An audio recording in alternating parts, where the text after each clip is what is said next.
Let's be honest, managing your money can feel messy, right? It's so easy to get overwhelmed. But what if you had a simple roadmap, a clear path to just follow step by step? Well, that's exactly what we're going to lay out right here, a guide to take you from feeling stressed about money to feeling confident. Does this look familiar? That feeling of, okay, I know I should be doing something with my money, but then all the options, stocks, funds, savings, it just feels paralyzing. Look, that's a completely normal feeling. You're not alone. But the good news is, there is a clear, logical place to start. And this is it. This is the path. We're going to untangle that financial knot and straighten it out into simple, totally manageable steps. No confusing jargon, I promise. Just a clear roadmap you can literally start following today to get a real sense of control. All right, first things first. Before you even think about investing or trying to grow your money, you've got to build a strong foundation.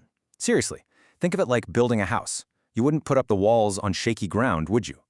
This base is what protects you and sets you up for success down the road.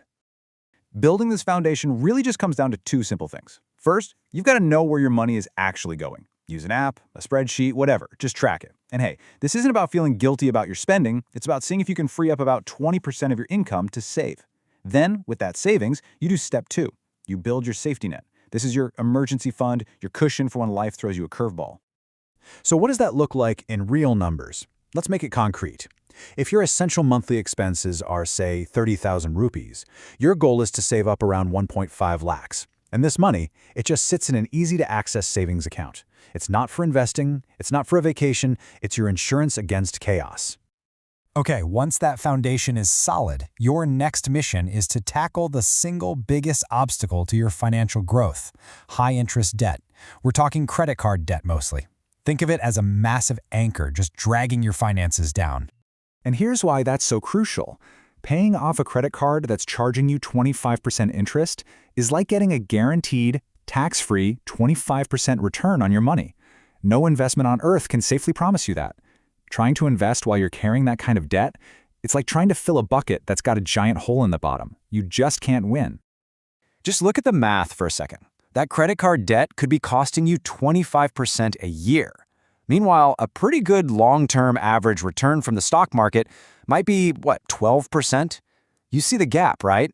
You are losing money way faster than your investments could ever hope to make it back. So paying off that debt isn't just a good idea, it is the most powerful financial move you can possibly make at this stage, period. All right, your foundation is built, the high-interest debt is gone. Now, we get to the fun part. This is where we start making your money work for you and start building some real long-term wealth. You know, for most people just starting out, one of the best tools out there is a systematic investment plan, or an SIP. The idea is just beautifully simple. You invest a fixed amount of money, automatically, every single month. It automates good habits, it takes all the emotion out of it, and it unlocks the absolute magic of compounding. And what does that consistency actually get you over time? Well, get a load of this. Investing just 5,000 rupees a month for 20 years could grow to nearly 50 lakh rupees. Just let that sink in for a second. Your total investment is only 12 lakh. The rest, that huge chunk on top, that's the magic of compound growth doing all the heavy lifting for you. Now, SIPs are a fantastic tool, but there are other ways to grow your wealth too. You can use dedicated retirement accounts, or even get into real estate, though that usually takes more cash up front. But you know what? Don't you dare overlook that last one. Investing in yourself, learning new skills, that can dramatically boost how much you earn. It's got what is arguably the highest return on investment you can possibly get. So you know where you could invest, but how you invest, your actual behavior, is just as important. These are the simple rules of the road that separate the people who succeed long-term from those who get burned. Really, it comes down to two big ideas. First, diversify. You've heard it a million times. Don't put all your eggs in one basket. Spread your money around. And second, be patient and consistent. Investing is a long-term game. We're talking 5 years minimum. You have to give your money time to do its thing and fight that urge to panic every time the market has a bad day. And just as important are the things you don't do. Avoid anyone promising you'll get rich quick. It's always a trap. If you can't explain what you're investing in to a friend in one sentence, just don't put your money there. And please, don't try to be a genius who can predict what the market will do tomorrow. Almost nobody can do it. Consistency will always beat trying to be clever. Whew!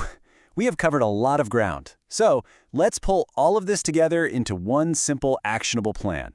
This is your map. This is what you can start doing today. This table puts it all together. See how every goal has the right tool for the job? For that emergency fund, use a low-risk savings account. For long-term wealth, an index fund SIP is a fantastic choice. For retirement, you use dedicated tax-advantaged accounts, like a PPF or NPS in India or a 401k in the US.